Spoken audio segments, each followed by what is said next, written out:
Nancy is 66, and every night around 9 she sits on her back porch with a cup of decaf and watches the streetlights come on.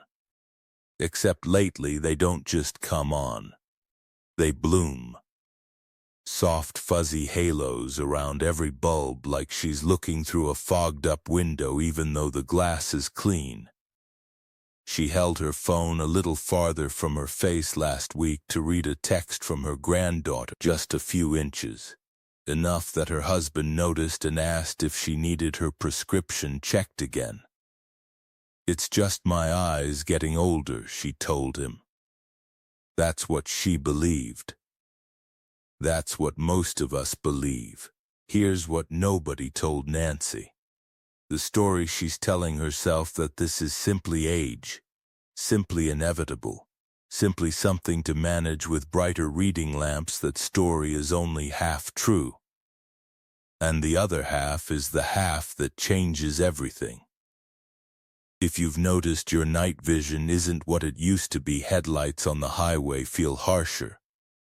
Streetlights bloom a little. Or you've caught yourself squinting at a menu in dim restaurant light, you are not alone. And today, we're going to fix that. Now, before we go further, I'm not a doctor.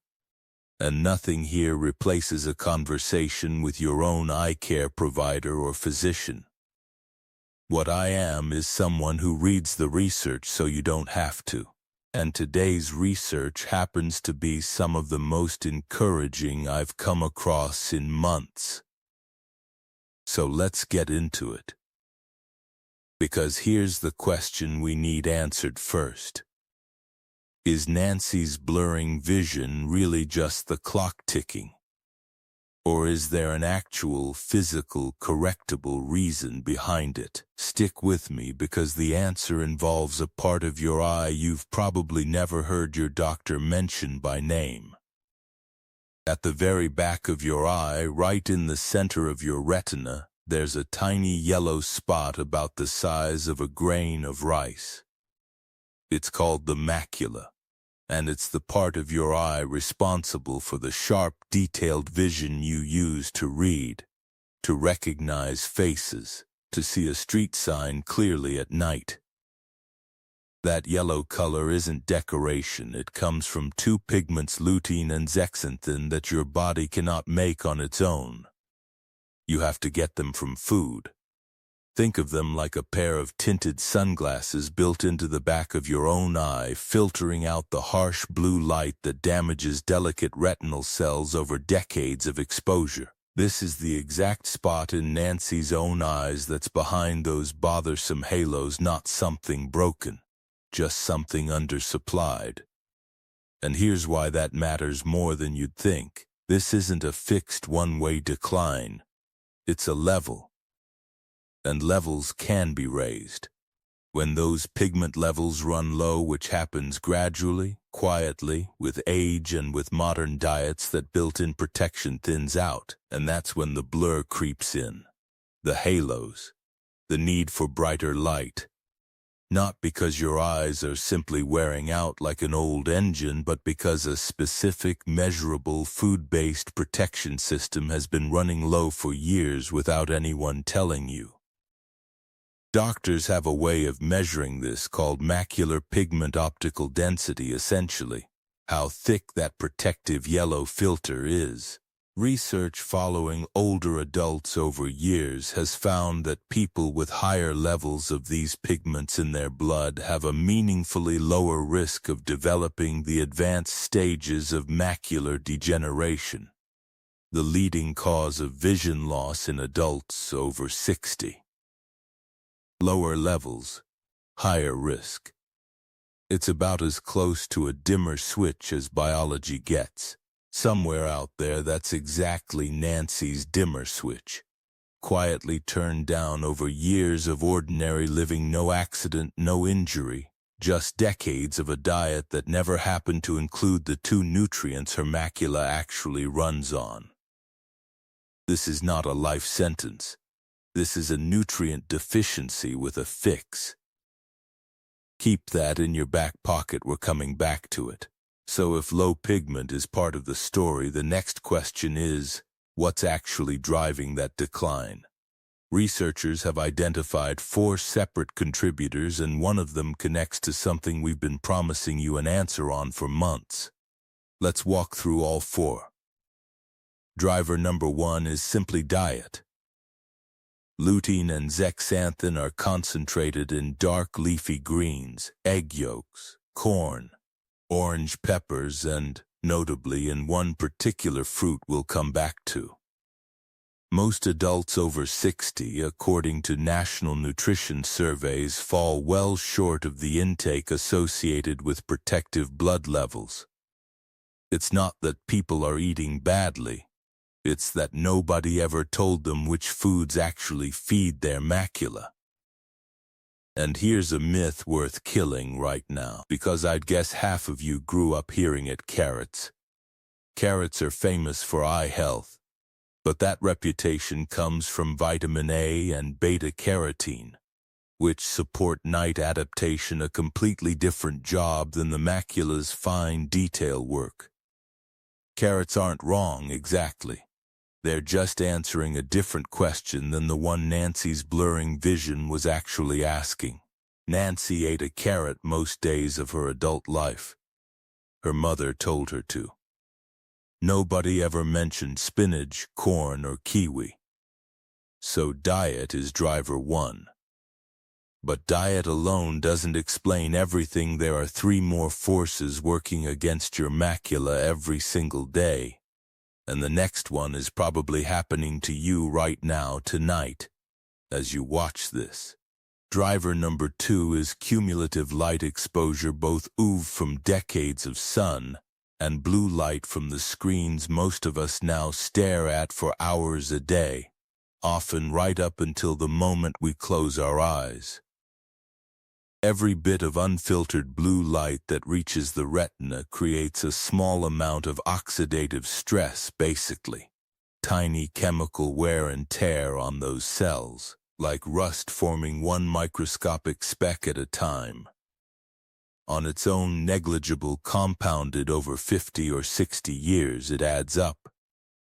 Nancy's own evenings checked every box on this list without her ever realizing it, phone in hand on the porch, bright kitchen light on until the moment she climbed into bed, decades of sun on those same unprotected eyes.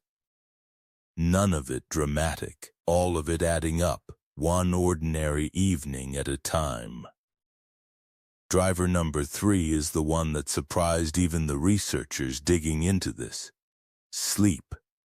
Specifically, poor sleep. Your retina isn't a static piece of tissue. It's actively repairing itself overnight, clearing out cellular waste and metabolic byproducts in a process that happens predominantly during deep sleep. Adults who sleep poorly show measurably higher markers of oxidative stress in retinal tissue studies. Your eyes, in a very real sense, do their maintenance work while you're unconscious, and if that window gets cut short night after night, the repair job gets skipped. Nancy's restless nights fit that pattern almost exactly, tossing until midnight most nights, then wide awake again before 6. She never once connected that to her eyesight. Why would she? Nobody had ever told her the two were talking to each other. Diet, light, sleep, 3 drivers down. The 4th is the one I know a lot of you have been waiting on, because it connects to a video we still owe you. And driver number 4, this is the one I promised you back in our inflammaging video, is blood sugar. The macula is fed by some of the smallest, most delicate blood vessels in your entire body. When blood sugar runs high over time, those microvessels are among the first in the body to show damage, well before it shows up anywhere else. You'd notice sometimes years before a doctor flags a blood sugar number as a concern at all. This is the same vascular vulnerability that's at the center of the blood sugar deep dive I know a lot of you have been waiting for, and yes, that video is finally coming. Right after this one. So diet, light, sleep, blood sugar. 4 drivers, and if you're anything like Nancy, at least 2 of them probably sound familiar. 3 of them you can influence starting tonight, without a prescription. And that brings us to the study that genuinely surprised me when I found it, because it ties 2 of these drivers together in a way I didn't expect. Researchers at Taipei Medical University had a group of adults with self-reported sleep problems eat 2 kiwifruits 1 hour before bed every night for 4 weeks. No medication, no supplement, just the fruit, an hour before lights out. If Nancy had been in that study, she'd have fit right in. Self-reported sleep problems is exactly how she'd describe her own nights. The results: total sleep time increased. Sleep efficiency improved. The time it took participants to actually fall asleep dropped by over a third.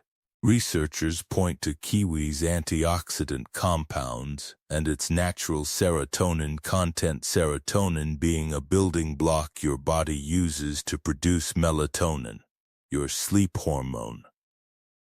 Now, I want to be straight with you about this study, because that's what we do here. It was small, 24 participants, and it wasn't a large randomized trial, so think of it as a promising early signal rather than settled science.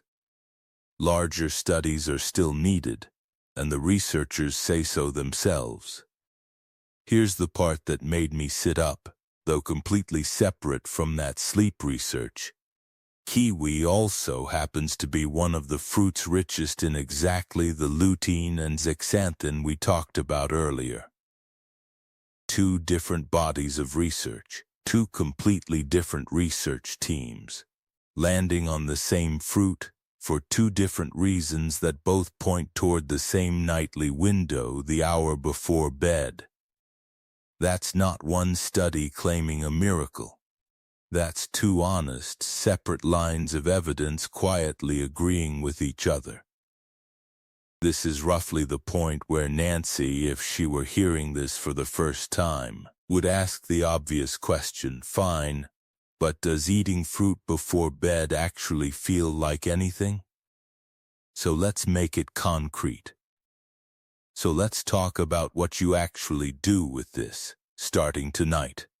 Tool number 1, and this is the core of the whole video, is the bedtime kiwi ritual straight out of that study. 2 kiwis, roughly an hour before you turn off the light. Green or gold, either works. Gold kiwi actually runs slightly higher in vitamin C. If you're on blood thinners, kiwi has a modest vitamin K content, so that's worth a quick mention to your doctor first, not a reason to avoid it. Just a reason to check.